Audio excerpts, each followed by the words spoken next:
Good morning everyone, welcome back to our channel আড্ডা with ব্যানার্জিস and সেনগুপ্তাস। শুভ মহানবমী সবাইকে। তো আজকে উঠেছি কিছুক্ষণ আগে, একটু আগে চাও খেয়েছি। ব্লগটা শুরু করতে অ্যাকচুয়ালি একটুখানি লেট হলো। তো চলো আজকে বেশি কিছু এখন বলবো না। আজকেও সকালবেলা প্যান্ডেলে যাওয়ার কোনো প্ল্যানই অ্যাকচুয়ালি এবারে প্ল্যান ছিলই না, তোমাদেরকে আগেই বলেছিলাম। তো আপাতত ব্রেকফাস্ট করি, আর তারপর দেখি যদি একটুখানি বেরোনো যায় কোথাও। ঠিক আছে, তো চলো আগে দেখে নিই ব্রেকফাস্টে কী আছে। আচ্ছা, ব্রেকফাস্ট করা অনেকক্ষণ হয়ে গেছে, আর এখন একটুখানি বললাম যদি বেরোনো যায়। তো বেরোতে একটুখানি অ্যাকচুয়ালি লেটই হলো, এখন 12:30 মতো বাজে। তো এখন একটুখানি বেরোবো। আমাদের এখানে অ্যাকচুয়ালি কিছু ভালো ভালো পুজো সামনে, একটা জায়গা নন্দননগর বলে একটা জায়গা আছে, সেখানে কিছু ভালো ভালো পুজো হয়েছে। আমাদের এখানে মোটামুটি কাছে পিঠে সব কটা পুজোই খুব ভালো হয়। তো সেখানে একটুখানি দেখতে যাব এখন। খুব রোদ, বুঝতে পারছো বাইরে, বাট কী করবো, যেতে হবেই তার মধ্যে, কারণ নবমী, আর এরপরে আর টাইম পাবো না দেখতে যাওয়ার। তো চলো আপাতত রেডি হই, তারপর বেরোনো যাক। ওকে, তো চলো বেরোনোর জন্য রেডি, যাওয়া যাক এবার। আমি রাস্তায় আর আলাদা করে ভিডিও কিছু করবো না, কারণ এখন মোটামুটি একটুখানি গাড়ি ঘোড়ার রাশ থাকবে, তো তো কথা বলতে বলতে অন্যমনস্ক হয়ে যেতে পারি। তো আমি ঠাকুরের ছবিগুলো এরপর দিয়ে দিচ্ছি, তোমরা দেখতে হবে, ঠিক আছে? তো চলো যাওয়া যাক।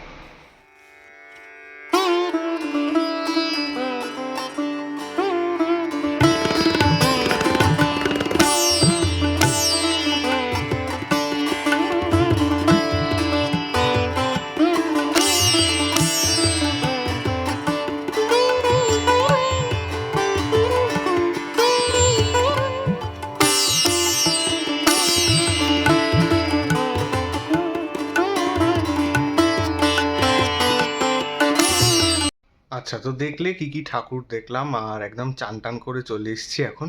তো অনেকটাই লেট হয়ে গেছে, কারণ ঘুরে এসে এত ঘেমে গেছিলাম, বসেছিলাম বেশ কিছুক্ষণ নিয়ে চান করতে, ওই কারণে লেট হয়েছে। আর আজকে লাঞ্চে একটা খুব স্পেশাল জিনিস আছে, সেটা তোমাদেরকে একটু পরে দেখাবো। সেটা বানিয়েছে হচ্ছে দিদি, তো খাওয়ার সময় একবারে তোমাদেরকে দেখাবো, তখন কথা হবে। তো এবার মা বলবে যে কি হয়েছে লাঞ্চে, কি ব্যাপার, তো বলো। আজকে লাঞ্চ আমি করিনি, আজকে মেয়ে পাঠিয়েছে, এই যে বিরিয়ানি বানিয়েছে বাড়িতে, মাটন বিরিয়ানি। এই যে এখানে রাইসটা আছে, মাটন, আলু, আর এটা কুটু খেদুর জন্য একটু মাটনের স্টু করে দিয়েছি। তো দেখা যাক খেয়ে। গন্ধ তো দারুণ। হ্যাঁ, দারুণ গন্ধ ছেড়েছে। বলতে হবে এবার খেয়ে কেমন হলো, তো এবার খাই, দেখে আরও খিদে পেয়ে গেছে। আচ্ছা, লাঞ্চ করা অনেকক্ষণ কমপ্লিট। খুব ভালো রান্না দিদি করেছিল বিরিয়ানিটা। আপাতত আমি একটুখানি এসেছি ছাদে, খেঁদু আর কুটু ঘুরছে সামনে, তো সেই কারণে ওদেরও খাওয়া হয়ে গেছে অনেকক্ষণ, তো ওরা একটু ছাদে আসতে চাইলো, সেই কারণে নিয়ে এলাম, বসে আছি। আর বেরোতে দেরি আছে এখনও, তো একটুখানি রেস্ট নিয়ে তারপরে বেরোবো। এই হচ্ছে অবস্থা, মানে যখনই মেঘ করছে এরকম একদম সাথে সাথে এরকম কালো হয়ে যাচ্ছে। এই হচ্ছে অবস্থা। এই যে এপাশেও ওই দূরে একটুখানি তাও কম, আদারওয়াইজ বেশ ভালো, একদম কালো হয়ে আছে। ওই ওই দিকের দূরেও একটু কম রয়েছে, ওই যে দিকটা দেখতে পাচ্ছ একটু সাদা সাদা, ওখানটাতেও কম। এই জায়গাটা একটা অদ্ভুত রকম হয়ে আছে, ওদিকেও তাই। তো বুঝতে পারছি না বৃষ্টি আসবে নাকি, ঠাকুর ডাকছি যাতে না আসে, কারণ একটুখানি বেরোনোর প্ল্যান করলাম, আর তার মধ্যে যদি এরকম হয় তাহলে খুব মুশকিল। এদিকটাতেও হালকা হালকা মেঘ রয়েছে। কালকে এমনই বৃষ্টি পড়েছে যে কালকে এই লাইটগুলো আর আমরা কেউ জ্বালাতে পারিনি আমাদের বাড়িতে। অ্যাকচুয়ালি এর আগে সম্ভবত গত বছর বা তার আগের বছর একবার বৃষ্টির মধ্যেও অ্যাকচুয়ালি জ্বালিয়েছিলাম, ঠিক আছে? তো তখন সব এগুলো নষ্ট হয়ে গেছিলো, বেশিরভাগই অর্ধেকের ওপরে নষ্ট হয়ে গেছিলো। তখন আবার নতুন করে কিনে তারপরে জ্বালাতে হয়েছিল, মানে লাগিয়ে তারপরে আমরা আবার জ্বালিয়েছিলাম। তো এই একটা সমস্যার কারণে জ্বালাতে পারিনি কালকে। আর ব্যাপারটা শুধু কালকে হয়েছে সেটাও নয়, অ্যাকচুয়ালি মহালয়ার যেদিন ছিল সেই দিন লাগানো হয়, প্ল্যান ছিল তার আগের দিন লাগানোর, কিন্তু তোমরা দেখেইছো যে কী পরিমাণ বৃষ্টি হয়েছে মহালয়ার আগের দিন। তো দাদা সেই কারণে এসে লাগাতেও পারেনি, আর সেই কারণে মহালয়ার দিন লাগানো হয়। তো মহালয়ার দিন জ্বালিয়েছিলাম, তারপরে আবার বোধহয় 2-3 দিন বন্ধ ছিল, এত বৃষ্টি হয়েছে। তো খবরে দেখছিলাম যে বলেছিল ওয়েদার ফোরকাস্টে আবার নিম্নচাপ আসছে, তো নিম্নচাপের তো কোনো শেষই নেই, ঠিক আছে? তো খুব মুশকিল এরমভাবে আজকে বেরোনোর, সেটাই বলছিলাম তখন যে আজকে বেরোনোর ব্যাপার আছে। আজকেই বলছিল আজ থেকে বৃষ্টি শুরু, ঠাকুর ডাকছি যেন আজকের দিনটা অন্তত বৃষ্টি না হয়। তো কী আর করা যাবে, এখন দেখা যাক। আশা করছি বৃষ্টি হবে না, ঠিক আছে, নাহলে এগুলো সব আজকেও জ্বালানো হবে না, আর তার থেকেও বড় কথা আমাদের বেরোনোটাও হবে না। এই হচ্ছে অবস্থা। এই যে দেখো, তখনও দেখালাম কীরকম একটা যেন হয়ে আছে আকাশটা, অদ্ভুত টাইপের। ওদিকেও তাই, এইখানটা যেন সব থেকে বেশি, এইখানটাটা অদ্ভুত হয়ে আছে।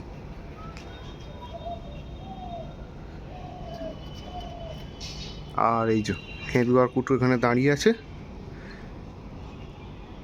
এই যে কুটু একটুখানি টেনশন করছে অ্যাকচুয়ালি, যে মেঘ মেঘ করে আছে, ওর এটাও বুঝতে পারে। তো এই টাইমটা থেকেই আর কি ও একটুখানি টেনশন করতে শুরু করে। তো যাই হোক, দেখা যাক, সন্ধেবেলায় যখন আবার বেরোবো তখন তোমাদের সাথে কথা হবে। আচ্ছা, আরেকটা যেটা কথা, সেটা তোমাদেরকে বলা হয়নি। ষষ্ঠী না সরি চতুর্থীর দিন থেকে ভ্লগ শুরু করেছিলাম। তো তখন পুজোর আনন্দে বা যে কোনো কারণেই হোক, মানে তখন আর বলা হয়নি। পুজোর আনন্দেও বলতে পারো, তখন আর মাথাতেও ছিল না বলার কথা। আমরা লাস্ট ব্লগ দিয়েছিলাম সম্ভবত মার্চ মাসে, আমার জন্মদিনের ব্লগটা, ঠিক আছে। তারপরে আবার পুজো থেকে শুরু করি। তো মার্চ মাসের একদম লাস্টে, সম্ভবত মার্চ মাসের লাস্টে, আর আদারওয়াইজ এপ্রিলের শুরুতে, সম্ভবত মার্চের লাস্টেই, তোমরা জানো গানভাসী বেলঘরিয়া, নাম তোমরা অবশ্যই শুনেছো, দিদি আর ময়দার মিউজিক ট্রেনিং স্কুল, যেটা সঙ্গীত চর্চা কেন্দ্র। তো আমিও সেখানে অ্যাজ এ স্টুডেন্ট জয়েন করেছি। তোমরা হয়তো অনেকেই জানো না, অ্যাকচুয়ালি আমি যখন ওই 5, 6 বা 7, 8 এই টাইমটাতে যখন পড়তাম, তখন আমিও দিদির সাথে গান শিখতে যেতাম। এবার ওই টাইমটাতে ওই দেখবে অ্যাডলেসেন্সের সময়টাতে ভয়েসটা চেঞ্জ হয় ছেলেদের। তো আমার আস্তে আস্তে মানে এমন একটা সময় আমি শিখতে শুরু করি, তখন ওই টাইমটা আসে কয়েকদিন পরেই। তো সেই কারণে তখন তারপরে আর কন্টিনিউ করা হয়নি, হুট করে বন্ধ হয়ে যায়। তারপরে প্রায় এত দিন বাদে, অনেক দিন বাদে আবার শুরু করা। তো এটা হচ্ছে একটা ব্যাপার। তোমরা অনেকেই জানো আমি গিটারও বাজাই, মানে শিখছি আমি এখনও। তো সেখানে আমি এখনও মানে প্রোগ্রাম করি না, বাট আমি নিজে এমনি বাজাই, আমি শিখছি। তো এই কলেজের চাপের জন্য যে রেগুলার ট্রেনিং নেওয়া বা যে দাদা বাড়িতে এসে শেখাতো, সেই দাদার যে আসার ব্যাপারটা, সেটা বাধ্য হয়েছিলাম বন্ধ রাখতে, কারণ কলেজের শেষের দিকটাতে প্রচণ্ড চাপ ছিল। বাট আমি নিজে দাদার আসা, মানে যে বাড়িতে এসে শেখাতো সেই দাদার আসা বন্ধ হলেও আমি নিজে কন্টিনিউ চালিয়ে গেছি। দুবেলা না হলেও একবেলা করে হলেও বসেছি, যতটুকু সময় পেয়েছি চেষ্টা করেছি বাজানোর, এখনও সেটা করছি। তো আস্তে আস্তে এবারে গিটারটাও আবার স্যারের, মানে ওই দাদার কাছে শেখা শুরু করব। তো সেরকম কিছু প্ল্যানিং রয়েছে, তো সেসবগুলো তোমরা তো অবশ্যই জানতে পারবে। তো এই হচ্ছে ব্যাপার। এটা একটা মানে তোমাদেরকে বলা হয়নি কথাটা, সেই কারণে বললাম। তো চলো আপাতত রেস্ট নিই একটু, তারপর যখন বেরোবো তখন তোমাদের সাথে আবার কথা হবে। আচ্ছা, এখন বাজে 7টা বাজতে 10 আর কি বাকি, আর আমরা বেরিয়ে গেছি।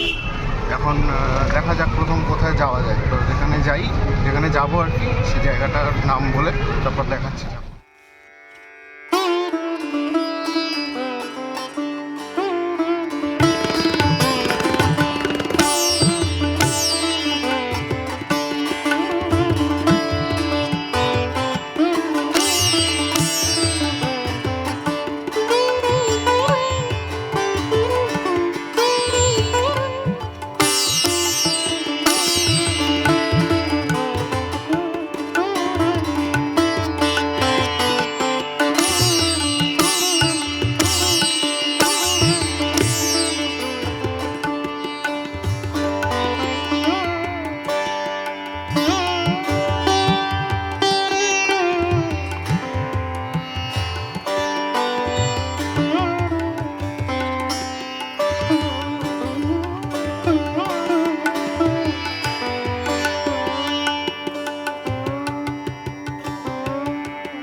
দুপুরবেলায় কিন্তু শুধু আমি আর মা না, এই যে দিদিও এসছে আমাদের সাথে। বল কিছু। শুভ শারদিয়া, আশা করি সবার পুজো খুব ভালো কাটছে। অনেক দিন ব্লগ করা হয় না, অনেকদিন পরে ক্যামেরার সামনে আর কি। তো সবাই, আজকে তো নবমী, পুজো অলমোস্ট শেষ। তো আশা করি সবাই খুব ভালো পুজো কাটিয়েছ। অগ্রিম সবাইকে শুভ বিজয়ের প্রীতি ও শুভেচ্ছা।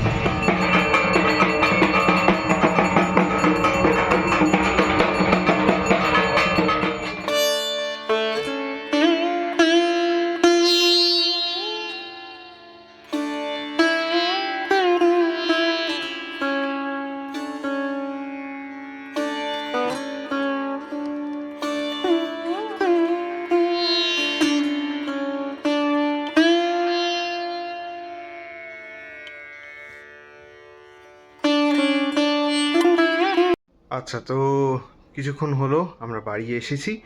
দেখলে যে আজকে অনেকগুলোই ঠাকুর দেখা হয়েছে, তোমরা সেগুলো সব দেখলে। আপাতত একটুখানি চেঞ্জ করে নিই, আর একটুখানি চা খেতে হবে, কারণ সন্ধ্যের থেকে চা সেরকম খাওয়া হয়নি।